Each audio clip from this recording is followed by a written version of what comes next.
시편을 지금 보고 있는데 시편이 150개의 시로 되어 있는 방대한 성경 아닙니까? 근데 그 각 시들이 다양한 형태의 장르로 기록이 되어 있다, 그런 이야기를 드리고 싶은 것입니다. 예를 들면 찬송시가 있고, 또 영광을 돌리는 그런 찬송시도 있고, 또는 오늘 주제가 되는 단식을 하는 시가 있습니다. 심지어는 저주를 퍼붓는 저주시도 있습니다.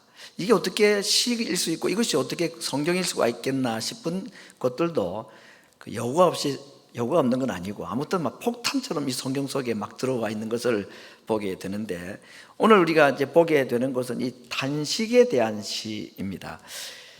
단식 시가 150편 중에서 거의 절반 가까이 된다고 합니다. 왜 이렇게 단식의 노래가 많은가? 제가 두 가지 정도 이유를 한번 정리해 봤습니다. 첫 번째는 우리가 살아가는 이 세상이 단식이 나올 수밖에 없는 삶의 구조가 있다. 다시 말하면 사람들의 생각과 가치관들이 정상적으로 발동이 되어서 살아갈 수 있는 세상이 아니고, 이상한 생각과 이상한 가치관이 오히려 더 인기가 있고 그걸 더 좋아하는 시대 사람들이 있기 때문에 이 틀 자체가 잘못됐습니다. 이거 붕어빵 틀에 밀가루 들어가면 붕어빵이 탁탁 찍혀 나오듯이 이 세상이 틀이 뭔가 잘못이 있다는 겁니다. 죄 때문에. 그러니 이상한 형태의 것들이 자꾸 생겨난다. 두 번째는 그 속에 살아가는 우리 인간도 다 죄인입니다. 그래서 세상도 죄로 타락했고 사람도 죄로 타락해가지고 정상적인 것보다는 비정상적인 것들이 더 많은 시대이기 때문에 이런 단식과 같은 일들이 많이 일어난다. 그래서 단식시가 많은 이유가 그러지 않나, 그런 생각을 해봅니다. 먼저 단식할 일이 있을 때에 우리는 어떻게 합니까, 여러분? 딱 단식하죠. 근데 시편 기자들도 마찬가지입니다. 단식할 일이 있을 때 단식을 하는데, 제가 짧게, 짧지는 않지만 긴 내용이지만 짤막하게 이야기하겠습니다. 성경에 있는 좋은 신앙인들의 단식을 대하는 태도, 첫 번째, 하나님의 이름을 부릅니다. 하나님이여 사슴이신 이름을 찾기에 갈급함같이 내 영혼이 주를 찾기에 갈급하니이다. 두 번째는 단식의 상황을 자세히 설명합니다. 왜 단식하느냐? 사람들이 종일 내게 말하기를 네 하나님이 어디 있느냐, 네 하나님 없어, 죽었어, 이렇게 말하니까 제 눈에 눈물이 내 음식이 되었습니다. 세 번째는 그럼에도 불구하고 그 단식의 상황 가운데 하나님은 어떤 분인가에 대한 고백입니다. 내 영혼아 네가 어찌하여 낙심하며 어찌하여 내 속에서 불안하여 하는고, 너는 하나님께 소망을 두라, 하나님을 바라보라.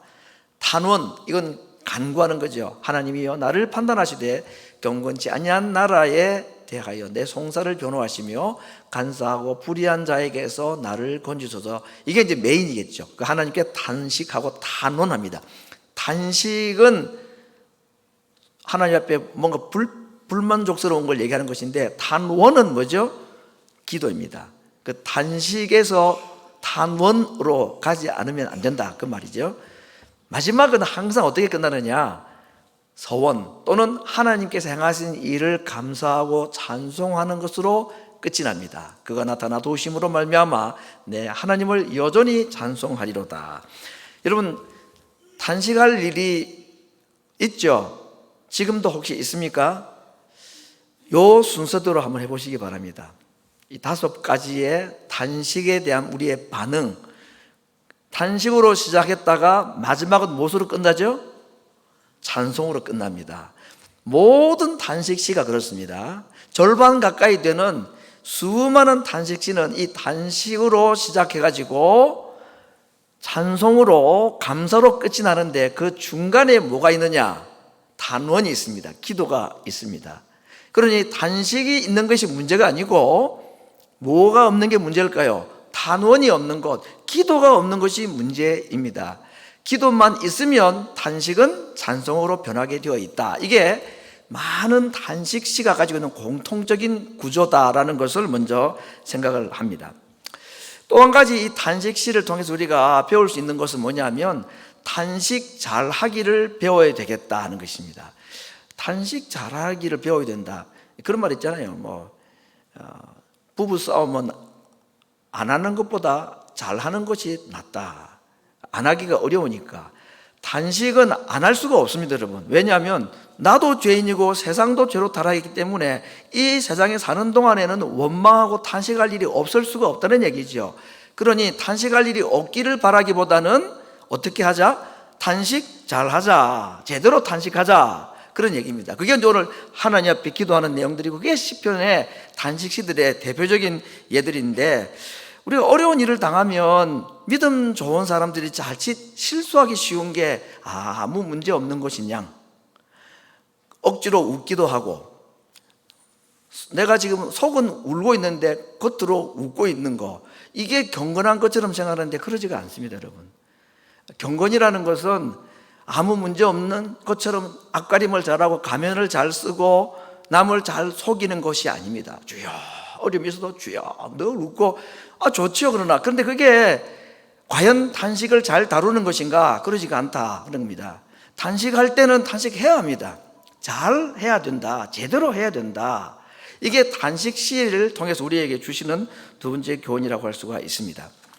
자, 시편 기자들은 그러면 어떻게 단식했는가? 방금 저런 식의 단식의 과정을 거쳐왔다고 그랬는데, 어떤 어려움이 있고 문제가 있어서 하나님 앞에 단식하고 심지어는 원망하고 그렇게 할 때에 두 가지를 경험하게 됩니다. 첫 번째는 그 단식의 문제를 가지고 하나님 앞에 간절하게 기도를 하고 하다 보면 내가 내 자신에게 정직해지기가 쉽습니다. 정직해지기 시작합니다. 사실은 모든 문제는 내 밖에 있고 다른 사람이 문제고 환경이 문제인 것처럼 그렇게 단식을 시작했는데, 사람에게 단식하고 남에게 단식하는 게 아니라 그 단식을 하나님께 계속 내어놓고 녹두리 하듯이 하나님의 이름 부르고, 하나님 왜 이렇습니까? 왜 이럽니까? 왜 이렇게 된 겁니까? 하다 보면 스스로가 자기에게 정직해지게 됩니다. 그러면서 결국 단식은 무엇으로 바뀌느냐? 100% 그렇다고 볼 수는 없을지 몰라도 대부분의 단식은 하나님께 우리의 마음을 터놓고 정직하게 기도하기 시작하면 회개로 이어집니다. 이 말은 사실은 하나님께서 우리에게 어려운 일들, 억울한 일들, 단식할 만한 일들을 주시는 이유 중에 하나가 여러 가지 목적이 있겠지만 그 중에 하나를 꼽으라고 하면 나의 나됨을 보고 나도 보지 못했던 내 속에 있는 숨어있는 죄악의 성품들, 이런 것을 보게 하기 위함이라는 것입니다. 그래서 단식시를 기록한 성도들의 대부분은 자기의 죄를 고백하고 자백하는 것으로 이어지고, 그리고 그 단식이 기도가 회개가 되고 나면 그 다음에 주어지는 게 뭘까? 찬송과 감사로 바꿔진다 하는 것입니다. 지난번에도 말씀드렸습니다마는 이 단식시는 기도를 통과하고 찬양과 감사로 끝난다고 했습니다. 근데 찬양과 감사가 언제 터졌느냐?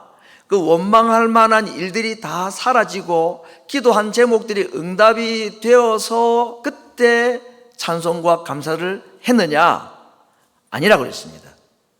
시는 한 1년 기도하고 1년 뒤에 기도 응답이 된 뒤에 시작했던 시를 응답받고 난 뒤에 감사와 찬양으로 마무리를 하고 그렇게 쓰는 게 아닙니다. 시는 그런 식으로 쓰는 게 아니잖아요. 그 순간에 쓰는 겁니다. 그러므로 단식시의 마지막 찬양은 언제 한 찬양이라고 그랬습니까?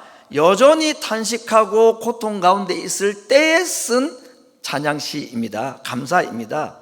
어떻게 원망할 일들이 문제가 해결 안 됐는데도 감사가 되고 찬양이 될 수 있었을까요?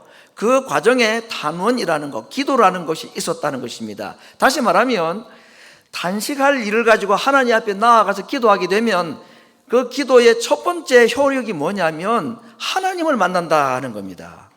우리가 하나님을 만나면 단식할 문제 때문에 하나님께 나가서 하나님의 이름을 부르고 하나님을 만나게 되면 나를 보게 되고 나를 사랑하시는 하나님을 보게 되고 나의 죄를 보게 되고 나의 죄를 용서하신 하나님을 보게 됩니다. 그렇기 때문에 문제가 해결 안 되었음에도 불구하고 여전히 단식할 문제가 있음에도 불구하고 하나님을 만난 사람은 찬송하고 감사할 수가 있다 하는 겁니다. 그래서 그걸 제가 지난번 62편 시편을 가지고 설교할 때에 찬송은 감사는 언제 하는 것이냐, 분명히 괄호를 비워놨습니다. 이거 다음에 분명히 문제 나온다고 그랬습니다. 기도는, 찬송은 언제 하는 그랬습니까? 원망하는 자가 언제 찬송하는 것입니까? 찬송은 공부를 많이 하셔야 되겠는데 미리 하는 것이다. 아직까지 감사, 찬송할 환경이 아님에도 불구하고 미리 하는 것이다. 더 정확히 말하면 제대로 탄식하고 제대로 하나님을 만나고 나면 해결되지 아니한 문제임에도 불구하고 이미 우리는 응답받은 것과 같은 확신을 가지기 때문에 찬송할 수가 있다 하는 겁니다. 미리 찬송하라가 아니라 하나님이 우리로 하여금 미리 먼저 찬송하게 하시는 것입니다. 이게 단식시에 가지고 있는 중요한 원칙입니다. 자, 여러분, 이제 시편 1편, 2편을 우리가 지난주에 말씀드리면서 이것이 시편 전체의 서론격에 해당되는 두 가지 복의 원인이라고 했습니다. 율법을 즐거워하는 것, 두 번째는 그 아들에게 입맞추는 것, 또는 기름 부음 받은 자에게 피하는 것. 다시 말하면 시편에서 말하는 복 또는 복 있는 자는 이 두 가지가 조건이라. 첫 번째는 뭐죠? 말씀. 두 번째는 예수님, 메시아, 기름 부음 받은 자, 그 아들. 그래서 결국 율법과 그 아들, 말씀과 메시아, 예수님이 감사의 조건이고 감사의 이유다라고 분명히 우리가 정리를 했었습니다. 그러므로 오늘 하나님이 누구신지, 율법과 그 아들 예수님을 만난 자는 단식도 감사로, 찬송으로 바꿀 수가 있다라고 얘기를 했는데, 이렇게 감사와 찬송의 시로 끝나는 이 시편이 2권이 시작되면서 단식으로 다시 바뀌는 이야기가 성경에 나오는 것입니다. 2권을 우리가 42편부터 72편까지를 2권이라고 분류를 했는데, 그 2권이 끝날 때에 72편에서 그 여호와를 가까이 하는 자가 복이 있다라고 다시 복에 대한 이야기를 하였습니다. 여러분, 42편이 시작할 때에 어떻게 시작되는가? 42편과 43편이 시작할 때에 단식으로 시작됩니다. 그래서 성경에 단식의 시가 가장 많이 나오는 게 이 2권에 나와 있는데, 대표적인 것이 너는 하나님을 바라라, 내 얼굴을 도우시는 내 하나님을 내가 오히려 찬송하리로다. 그러면서 이 단식이 나중에는 72편이 2권의 마지막 장이라고 그랬죠. 마지막 성경을 했습니다. 이 72편은 누가 나오느냐? 하나님이여 주의 판단력을 왕에게 주시고 주의 의를 누구에게? 왕의 아들에게 주소서. 자, 여러분, 시편 1편에서 복은 율법을 즐거워하는 자, 2편에서 복 있는 사람은 그 아들에게 입맞추는 자라 그랬습니다. 예수님을 상징하죠. 결국 예수님이 단식이 찬송이 되게 하는 이유가 되고 복의 이유가 된다고 했는데, 72편에서요 2권 전체에 계속되는 이 갈등, 그 갈등이 뭐냐면 단식입니다. 단식이 기도를 통과하고 감사가 되고, 또 단식이 생겨서 또 단언을 했더니 또 감사가 되고, 이게 계속 반복되다가 72편의 단식시의 마지막 결론이 뭐냐? 왕의 아들이 나타난다 하는 겁니다. 이 왕의 아들은 물론 솔로몬 자신을 두고 한 말이겠지만, 우리가 신약과 연계해 보면 이 왕의 아들도 결국 누구를 상징할까요? 예수님을 상징하죠. 자, 그러면 단식 가운데서 왕의 아들을 그가 떠올렸다는 것은 이제 단식이 찬송이 될 수 있는 모든 조건이 다 갖추어졌다, 그 말이죠. 그러면 72편이 왕의 아들이 나타났으니까 73편부터는 더 이상 원망이 없고 단식이 없어야 되지 않겠습니까, 여러분? 그렇죠? 그런데 73편에는 또 단식이 나옵니다. 이게 우리 인생입니다. 정말 끊임없이 우리에게 이 단식과 원망할 일들이 우리 삶에 자꾸 찾아오는 것, 그야말로 어느 때까지니까 하는 말이 나올 만합니다. 아니, 왕의 아들까지, 예수님까지 출연을 했는데 이제 무슨 또 단식이 있겠나 싶은데 73편이 말합니다. 이 단식은 어떤 단식이냐면 자기에게 닥친 어려운 문제 때문에 하는 단식이 아닙니다. 왕의 아들 예수님이 출연했음에도 불구하고 바로 이어지는 73편에서 또 단식하는 이유는 남 때문입니다. 이유가 뭐냐? 악인의 형통함 때문이었습니다.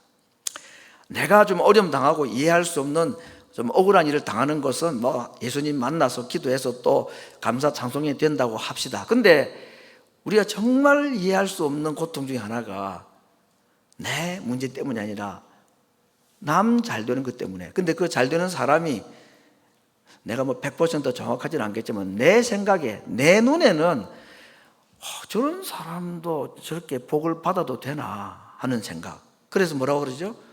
내가 거의 실족할 뻔하였다 그랬습니다. 실족은 발을 헛디뎌 가지고 빠뜨려지는 걸 실족이라고 그러잖아요, 그렇죠? 발을 잃어버린다. 이게 스캔들이라는 말입니다. 스칸달로즈라는 말. 내가 걸려 넘어지는 겁니다. 누구 때문에? 내 문제 때문에 걸려 넘어지는 게 아니라 도무지 복을 받지 말아야 될 것 같아 보이는 그 어떤 사람이 엄청나게 잘 되는 거 보고 걸려 넘어지는 겁니다. 이게 스캔들이 되는 겁니다. 나한테 걸려 넘어지게 되는다. 바로 73편에서 시인이 또 탄식하는 이유, 왕의 아들의 출현에도 불구하고 그가 또 탄식하는 이유는 내 문제 때문이 아니라 남 잘된 것 때문입니다. 혹시 여러분 남 잘된 것 때문에 시기 질투는 할 수 있지만 그것 때문에 실족하고 시험 들어본 적이 있습니까, 여러분? 73편의 시인은요, 실족했다는 말을 했는데 이거 우리 한국 교회 성도들이 제일 잘 쓰는 용어로 바꾸면 저는 거의 뭐 할 뻔했다? 시험 들 뻔했습니다. 그 말이에요. 우리 시험 든다는 말 쓰잖아요, 그죠? 이게 제가 시험을 별로 안 좋아하지만 차라리 학교 시험 치는 게 낫지. 이 이상한 이 시험은 진짜 너무너무 어려워. 정말 남도 그렇고 나도 그렇고 시험 드는 것만큼 어려운 게 없습니다. 서운하고 이해 안 되고 이런 거 아닙니까 지금? 근데 오늘 이 시인이 자기 문제 때문은 아니라 다른 사람, 악인이 잘 되는 거 보고 어떻게 됐다? 시험 들고 있다. 누구에게? 하나님께. 와, 이거 하나님께 내가 시험 들었다 그 말이에요 지금 이게. 네. 혹시 그러면 그렇게 말해본 적 있습니까? 나 시험 들었어. 시험 든 것 같아. 시험 들 것 같아. 거기까지는 혹시 그럴 수 있는데 이렇게 말해본 적 있습니까? 하나님, 저 하나님 때문에 시험 들었어요. 이렇게 말하는 적이 있었습니까? 근데 사실은 시험 든 게 다 하나님께 시험 든 겁니다. 사실은 하나님께서 하시는 일이 마음에 안 드는 거잖아요. 왜 악인이 잘 되냐 그 말 아닙니까? 자, 여러분, 왕의 아들이 나타났음에도 불구하고 복 있는 사람의 두 번째 조건이 그 아들에게 입 맞추는 자라고 있는데 이 아들이 나타났음에도 불구하고 내 문제 때문이 아니라 악인 잘 되는 거 보고 하나님께 시험 들었는데 이건 이제 해결책이 없는 겁니다. 방법이 없어요. 이거 어떻게 해결합니까 이제? 하나님께 탄원하고 기도하고 하면 될 것 같은데 하나님께 시험 들었는데 어떻게 하나님께 기도한단 말입니까 여러분? 못하는 거 아닙니까? 그야말로 막장까지 간 거다 하는 겁니다. 그런데 이 시인이 이렇게 시험 들었는데 문제의 해결을 딱 본 곳이 있다고 그랬습니다. 어디라고 그랬습니까? 성소에 들어갔을 때, 그때 이 의문이 확 풀렸다. 결국은 악인은 하나님 앞에 멸망하는 거구나 하는 거, 악인의 결국을 그가 알게 되고서야 한시름 놓고 아이고 다행입니다 이렇게 되었다. 자, 그럼 결국은요 73편에 있는 시인이 정말 이해할 수 없는 시험에 들어서 더 이상 얘는 회복이 안 될 것 같은 그 원망, 탄식의 순간에 그의 탄식을 잠재우고 그의 문제를 해결한 것이 뭐라고 그랬죠? 성소라, 교회라, 예루살렘 성전이다 그 말입니다. 자, 그런데 이제 성전이 있으니까, 성소가 있으니까 해결되지 않았던 그 문제가 다 해결된 것처럼 보였는데 74편을 딱 가면 어떤 말이 나오느냐? 이 성전이 무너진 이야기가 나옵니다. 적어도 이 73편의 시인에게는 성전만 있으면 괜찮았다는 겁니다. 모든 고민과 의심과 의문들이 성전에만 딱 들어가니까 다 해결되더라 그 말입니다. 그런데 74편에서는 그 사람의 마지막 보루와 같았던 성전이 무너져 버렸다. 이제는 더 이상 소망이 없다 그 말이죠. 그래서 74편 이후로 시를 읽어보시면 점점 내리막길, 그야말로 사망의 음침한 골짜기를 가는 것과 같은 엄청난 고난의 이야기들이 엄청나게 쏟아져 나오기 시작합니다.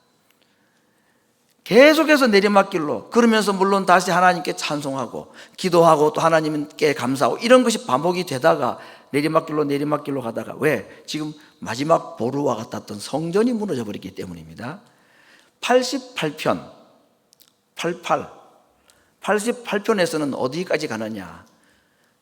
마지막 절망에까지 내려간 것입니다. 여기 나오는 단어들은 노란 글씨로 있는 거, 무덤, 죽은 자, 죽음, 죽임, 무덤, 어두운 깊은 웅덩이, 주의 진노의 파도, 이런 것들이 나를 에워싸가지고, 그래서 이 학자들이 연구한 바에 의하면은 성경에 있는 시편에 있는 모든 탄식시는 단원을 통과하여 무엇으로?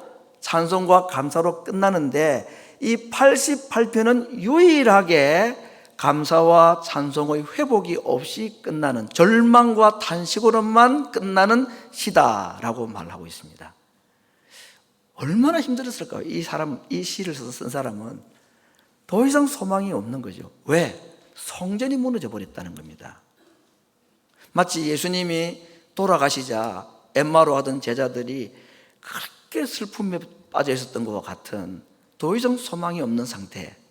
이게 지금 시편의 큰 흐름으로 88편까지 그렇게 가고 있더라, 그런 이야기입니다. 자, 이제 3권이 시작되는 73편부터 끝나는 89편까지는 성전마저도 무너져서 더 이상 이 인생의 고난의 문제를 해결할 길이 없는 절망으로만 끝나버릴 것 같은 인생에 답을 주는 시편이 4권의 첫 장인 시편 90편이다, 이런 얘기입니다. 제가 지난주에 말씀드렸습니다. 지난주하고 이번 주는요, 제가 설교 본문을 가지고 공부를 하고 여러분에게 설교하는 게 아닙니다. 시편 전체를 우리가 지금 성경 읽기 본문으로 하고 있는 리딩 지저스 그 영상 강의 내용을 지금 사실 요약해서 드린 것입니다. 왜냐하면 제가 리딩 지저스 영상 강의를 듣고 또 수요일 저녁에는 교재로 만들어서 또 다시 한번 리뷰를 하고 이러는데, 창세기부터 다 좋은 말씀들이 많았지만 저 개인적으로 가장 크게 도움을 받았던, 성경을 보는 눈이 확 열리게 했던 것이 있었다면 이 시편의 4번에 걸친 강의가 저에게는 굉장히 도움이 되었기 때문에 이걸 우리 교인들하고 꼭 나누고 싶어서 지난주와 이번 주에 걸쳐서 이게 2번에 걸쳐서 말씀을 드리고 있는 것입니다. 그래서 한 본문 얘기가 아니라 1, 2, 3, 4, 5권이 각 권이 어떻게 연결이 되는가 하는 것을 지금 설명드린 겁니다. 여기까지 다 따라오셨죠? 자, 3권은 탄식의 절정이었다, 절망의 절정에 달했습니다. 왜? 무엇이 무너졌으니까? 성전이 무너졌기 때문에. 그런데 더 이상 소망이 없다 싶을 그때에 누가 딱 나타나가지고 그 고민에 대한 답을 딱 주느냐? 모세가 나타난 것입니다. 시편의 유일한 모세의 시인 90편에서 그렇게 말하고 있는 것입니다. 2가지를 말합니다. 첫 번째, 주여, 주는 대대의 우리의 거처가 되셨나이다. 이스라엘 백성들이 광야 40년 생활을 하고 출애굽 1세대들은 광야에서 다 죽었습니다. 그렇죠? 여호수아와 갈렙 2사람만 제외하고는 다 죽었습니다. 그래서 그것을 보고는 모세가 그렇게 고민한 것이죠. 그리고 모세를 따라왔던 이스라엘 1세대들이, 출애굽 1세대들이, 와, 정말 우리 다 죽는 거구나, 성소가 무너진 것과 같이 완전히 절망하고 있는 것, 한 세대가 완전히 사라져 버렸으니까 집이 없고 갈 데가 없는 자들이 되어버린 겁니다, 이들이. 근데 모세는 갈 집이 없고 성전이 무너진 세대 사람들에게 하나님이 우리의 거처이다 라고 말하는 것입니다. 성전이 무너져도, 성소가 무너져도, 출애굽 1세대들이 광야에서 다 죽어 없어져도, 모래사장에 다 장례가 치러졌다 할지라도 하나님은 우리의 영원한 거처가 된다. 여러분, 거처라는 말을 쉽게 말하면 집이라는 뜻입니다. 뭐 전셋집이든 월세집이든 집이 있는 것과 아무리 비싸고 좋은 호텔이도 호텔하고는 다르잖아요. 어린 아이들이 밖에서 막 동구 밖에서 놀다가 어두워지면 다 집으로 갑니다. 누가 형님이 와서 부르고 엄마가 와서 부르고 하면 다 갈 집이 있는데 아무도 불러주는 사람이 없어서 어두워졌는데도 갈 집이 없는 아이, 고아들이 그런 거 아닙니까? 얼마나 불쌍합니까, 여러분? 남의 각 집에 가는데 자기는 갈 집이 없다? 지금 이스라엘 백성들이 그런 상황이라는 겁니다. 갈 집이 없다는 거죠. 성전이 무너지고 나니까 갈 집이 없다라고 말합니다. 근데 모세가 뭐라고 말합니까? 다윗이나 솔로몬보다도 몇백 년 전에 있었던 모세가 말합니다. 이스라엘이 원래 그랬다고. 그런데 하나님이 우리의 집이다, 하나님이 우리의 거처다 라는 것입니다. 성도 여러분, 우리가 때로는 갈 집이 없는 사람처럼 막막하고 더 이상 해결책이 없어 보이는 그 순간에 우리에게 무너지지 아니한 집이 한 분 있습니다. 하나님입니다. 하나님만 붙잡으면 갈 집이 있는 자인 겁니다. 해결책이 없는 것이 아니다라는 말인 것입니다. 두 번째, 모세는 성소가 무너져 절망하고 있는 그들에게 뭐라고 말합니까? 하나님이 우리의 거처가 되실 뿐 아니라 그분은 영원부터 영원까지 우리 하나님이시다. 영원이라는 개념 우리가 잘 모르죠. 한 100년을 채 못 살다 가는 인생들이니까 영원, 그러니까 도무지 이해가 안 되지만, 모세는 언제적 하나님까지 소환하느냐? 90편에서는 창조 이야기가 나옵니다. 모세 시대보다 훨씬 앞서 있었던 창조의 하나님을 소개하면서 그 하나님이 지금 우리의 아버지시다, 우리의 하나님이시다 라고 말하고 있는 것입니다. 결국 갈 집이 없는 성소가 무너져버린 이스라엘 백성들에게 모세는 하나님을 그들의 성소로, 하나님이 그들의 거처가 되심을 가지고 그들에게 다시 소망을 주는 이야기가 오늘 시편 90편에 있는 말씀입니다.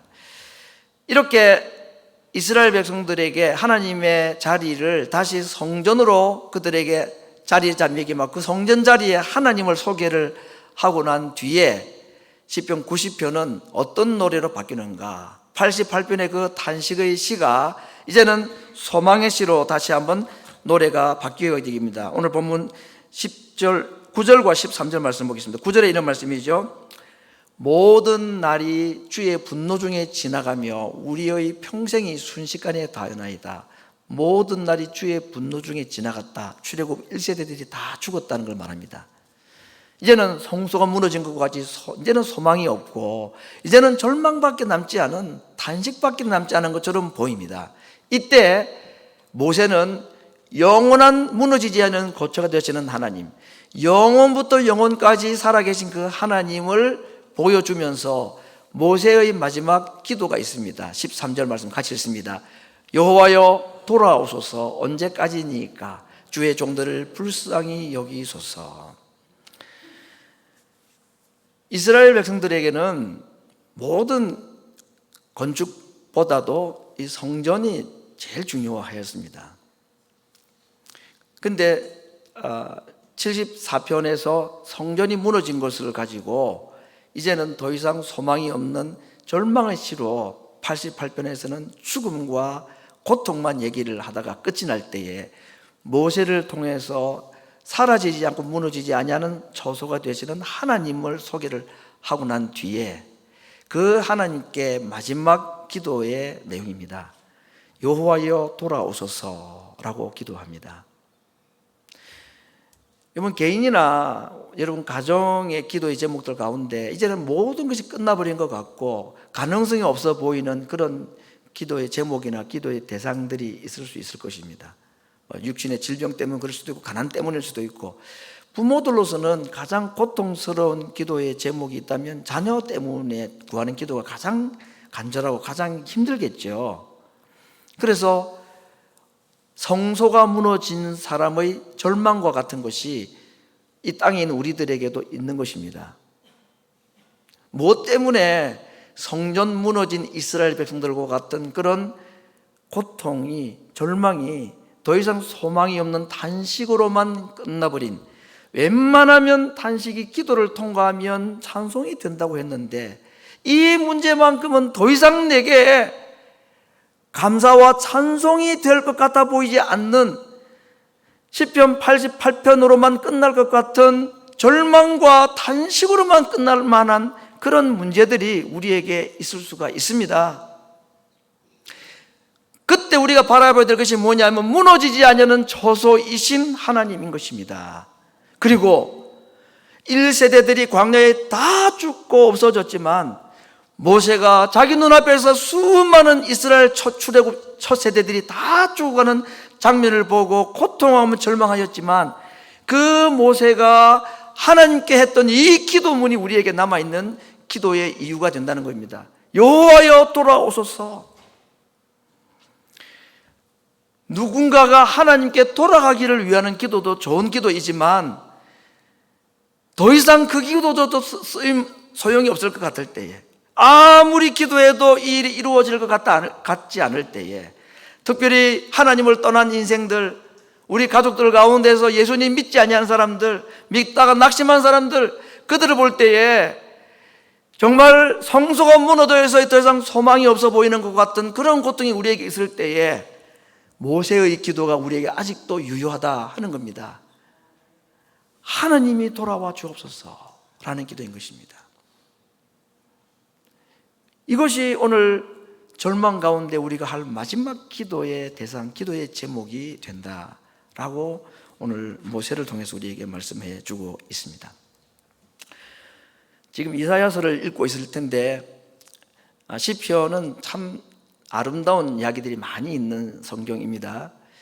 시편이 길고 방대함에도 불구하고 지루하지 않은 이유는 제가 오늘 칼럼에도 썼습니다마는 비교적 짧기 때문에 빨리빨리 읽을 수 있다는 장점이 있는 동시에 그 시인들이 가졌던 감정들을 내가 다 아는 내용들이고 나와 비슷한 환경의 사람이 성경의 주인공이 나타나다 보니까 감정이라는 것이 이입이 되어가지고 같은 마음, 같은 생각, 같은 아픔을 성경에서 보니까 이게 내 얘기 같으니까 재미가 있는 거잖아요. 그렇죠? 그런데 이 시들이 가지고 있는 시인들의 각종의 감정들이 많이 나타나 있습니다. 부정적인 걸 말하면 앞에 말했던 절망, 실망, 낙심, 분노, 원망 또는 시험 드는 것, 이런 감정들이 성경에 많이 있는데 그 시의 저자들이 가졌던 각종의 그 감정의 생각들이 오늘 누구의 감정이고 누구의 마음이냐, 이거 오늘 말씀의 결론입니다. 예수님 마음이다 하는 겁니다. 예수님의 고통이고 예수님의 부르짖음이고 예수님의 탄식이더라 하는 겁니다. 아니 다윗의 탄식이 왜 예수님의 탄식이냐? 다윗의 탄식을 우리도 함께 할 수가 있는데 우리가 다윗과 같은 문제 때문에, 솔로몬과 때문에, 또 모세와 같은 이유 때문에, 여러 가지 이유 때문에 탄식하고 슬퍼하고 낙심하고 절망하고 그렇게 할 때에 그 아파하는 절망하는 감정의 마음들을 우리 예수님도 함께 느끼고 공감해 주신다는 것입니다. 그것이 히브리서 2장에 있는 말씀입니다. 우리에게 있는 대제사장이 우리의 마음의 아픔을 친히 감당하시고 친히 경험하신 분이시다 라고 말씀하셨습니다. 성도 여러분, 모세가, 다윗이, 솔로몬이 자기 문제 때문에 괴로워하고 시험 들었다고 고통하고 있을 그때에 누구도 그들의 슬픔과 고통에 함께 참여하고 있었느냐? 하나님도. 오늘 이 땅에 우리들이 여러 가지 이유 때문에 원망하고 절망하고 슬퍼하고 있을 때에 모든 것이 끝나버렸다고 생각하고 포기하고 있을 그때에 그 아픔과 슬픔이 내 마음에 나타날 때에 우리 주님도 그 아픔과 슬픔에 함께 동참하시는 분이라고 말씀했습니다. 히브리서 4장 15절 말씀, 16절 말씀, 우리에게 있는 대제사장은 우리의 연약함을 몸으로 직접 경험하시는 분이시다, 체휼하시는 분이시다. 그냥 간단한 동정하신다는 말과는 좀 다른, 부모로서 자식들이 막 몸이 아프든지 어떤 자기의 문제 때문에 괴로워하든지 그러면 옆집에 누가 고통하는 것보다는 내 자식이 그렇게 힘들어하면 내가 마음이 더 아프죠. 저는 그렇게 생각해 봤습니다. 열이 나가지고 밤새 자지 못하는 아이, 밤새 그 옆에 잠 안 자고 지켜줄 수는 있습니다. 다 그렇게 하면서 아이들 키운 거 아닙니까?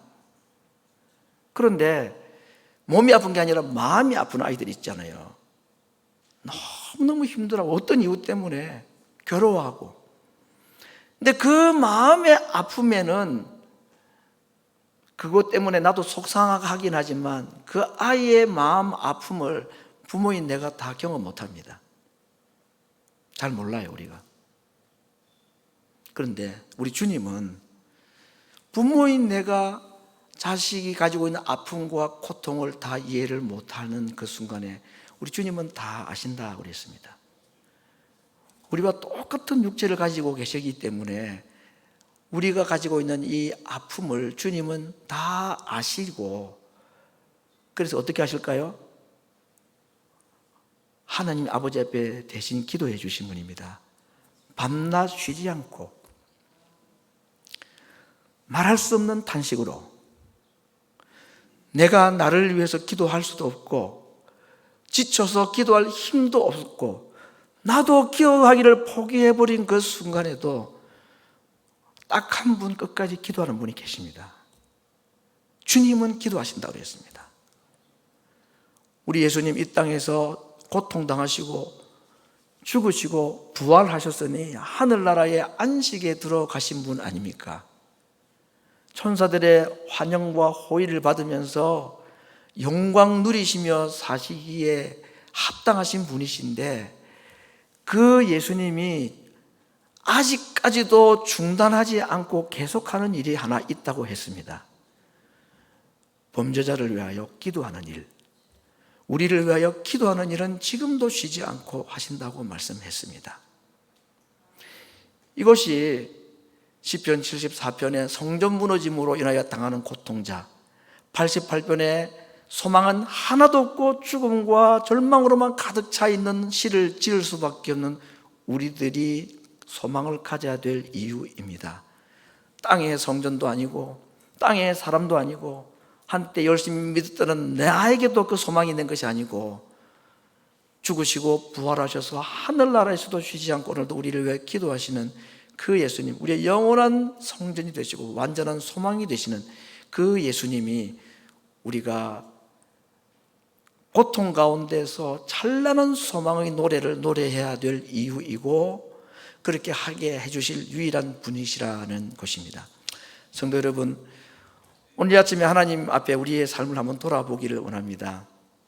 과거에 있었든지 지금 현재 있든지 정말 말할 수 없는 탄식과 절망과 고통, 이제는 소망이 다 끊어져 버린 것 같은 순간, 한숨과 눈물밖에 나오지 않고 나보고 시를 쓰라면 88편을 쓸 수밖에 없는 것 같은 환경이 내게 있다고 하더라도 우리에게는 여전히 소망이 있는 이유는 죽으실 뿐만 아니라 죽으시고 부활하셔서 지금도 우리를 위하여 쉬지 않고 기도하고 계시는 예수님 때문입니다. 그 예수님 마음속에 다시 한번 깊이 있게 인식하고 그분을 내 마음속에 다시 한번 영접하고 그 주님의 약속을 믿고 이 시간에 우리가 함께 기도할 수 있기를 원합니다. 정직한 기도가 좋은 기도입니다. 슬프면 슬프고 아프면 아프고 누가 밉다면 밉고 하나님께 시험 들었으면 시험 들었고 한 1, 2번 정도 내가 가지고 있는 그 슬픔과 아픔의 이유를 그대로 하나님 앞에 내어놓기를 원합니다.